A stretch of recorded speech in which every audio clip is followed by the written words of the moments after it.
باہر محلے سے لوگ آتے ہیں نماز پڑھنے، اور تم بھی پڑھ رہے ہوتے ہو، تمہاری اور ان کی نماز میں ایک رتی کا فرق نہیں ہوتا۔ تمہاری نماز سے یہ نہیں پتہ چلتا کہ یہ اہل علم ہیں جو نماز پڑھ رہے ہیں۔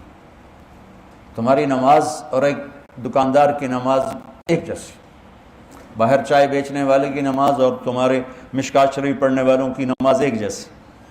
اقاموا الصلاۃ جعلت قرۃ عینی فی الصلاۃ، میری آنکھوں کی ٹھنڈک نماز۔ قرۃ عینی عربی محاورہ ہے، اردو محاورہ نہیں ہے، یہ عربی محاورہ ہے، وہاں سے اردو میں آیا ہے کہ ریت کے طوفان میں جب آنکھوں میں گرم ریت پڑتی تھی، اور اونٹ تو آنکھیں بند کر لیتا تھا، لیکن چلانے والا تو آنکھیں بند نہیں کر سکتا، اسے تو راستہ دیکھنا ہے، تو وہ گرم ریت اس کی آنکھوں کو جلا دیتی تھی۔ تو چلتے چلتے چلتے چلتے جب اسے کوئی اونٹ نظر آتی، کوئی پہاڑی نظر آتی، کوئی کھو نظر آتی، کوئی چٹان نظر آتی، وہ اونٹنوں کو بٹھا کے بھاگ کے اس کے نیچے چھپتا اور جلدی سے مشکیزہ نکال کے پانی لے کر اپنی آنکھوں میں ڈالتا، اور تھوڑی سی جب ٹھنڈک ہوتی تو کہتا شکر ہے آنکھیں ٹھنڈی ہو گئیں۔ اس بدو سے سمجھو کہ نماز کی ٹھنڈک میرا نبی کیا کہہ رہا ہے۔ ہم کیا سمجھ، ہم نے تو اے سی والی مسجد میں نماز پڑھنی، ہمیں کیا خبر کہ آنکھوں کی، میری آنکھوں کی ٹھنڈک نماز۔ ہمارے تو ٹھا ٹھا ٹھا ٹھا ٹھا چل رہے ہوتے۔ اقاموا الصلاۃ، نماز۔ ارحنا بہا یا بلال، بلال مجھے راحت پہنچا، اذان دے، نماز پڑھیں، راحت پہنچا۔ مولانا سعید خان صاحب رحمۃ اللہ علیہ سے کئی دفعہ سنا کہ مولانا الیاس صاحب رحمۃ اللہ علیہ کے ساتھ سفر میں چل چل چل، میوات پہاڑی علاقہ ہے، ہماری ٹانگوں میں سلاخیں پڑ جاتی ہیں اور ہم تھک کے چور ہو جاتے، اور جب ہم مسجد پہنچتے تو جاتے ہی گر کے سو جاتے، اور مولانا الیاس صاحب وضو کر کے نماز میں کھڑے ہو جاتے اور فرماتے تم سو کے آرام لیتے ہو، میں نماز پڑھ کے آرام لیتا ہوں۔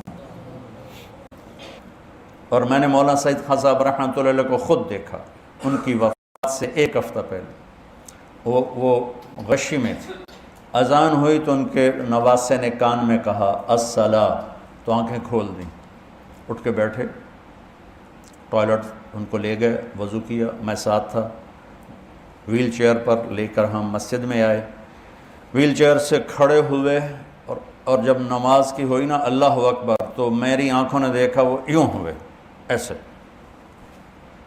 اور اللہ اکبر، 4 رکعت عصر ساری پڑھی، اور اس سلام پھرتے ہی پھر یوں ہوئے، اور جب آ کے لٹایا پھر بے ہوش ہو گئے۔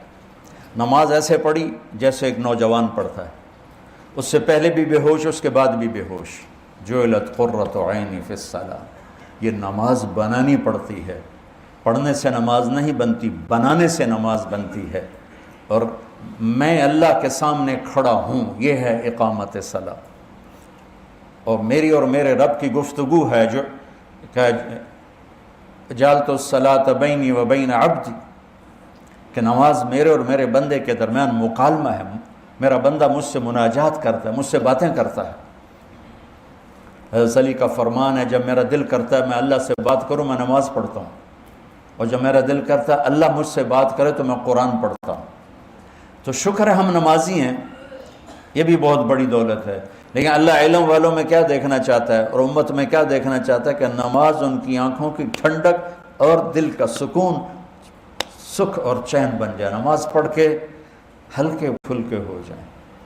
یہ نماز بنانے سے، نماز کیسے بنتی ہے؟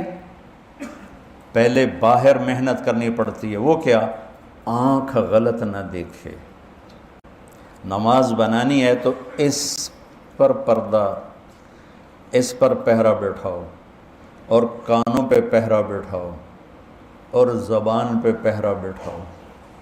زبان غلط نہ بولے کہ غلط بول دماغ کو منتشر کر دیتا ہے، آنکھ غلط نہ دیکھے، غلط نظر دماغ کو منتشر کر دیتی ہے، کان غلط نہ سنیں، غلط بول دماغ کو منتشر کر دیتے ہیں۔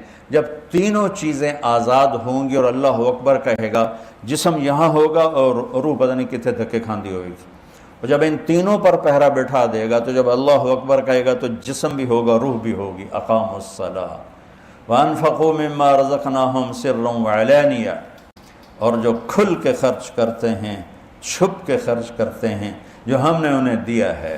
معافی کے ساتھ مولوی سخی نہیں ہوتے،